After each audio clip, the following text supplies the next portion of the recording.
ज़फ़र इकबाल के बेहतरीन अशार।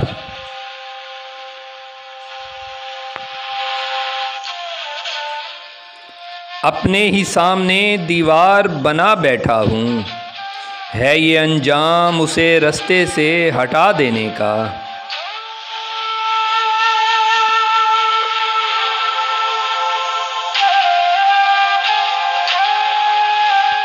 यूं भी होता है कि यकदम कोई अच्छा लग जाए, बात कुछ भी न हो और दिल में तमाशा लग जाए।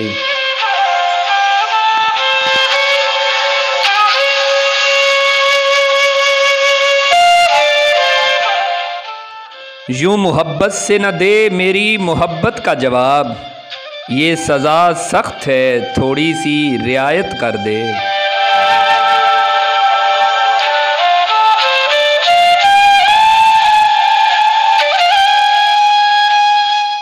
खुदा को मान के तुझ लब के चूमने के सिवा कोई इलाज नहीं आज की उदासी का।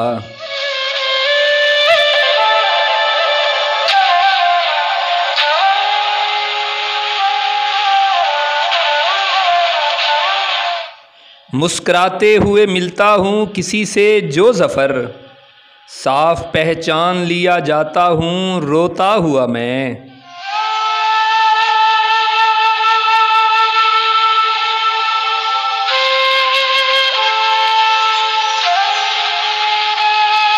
बराहे करम सब्सक्राइब कीजिए, शुक्रिया।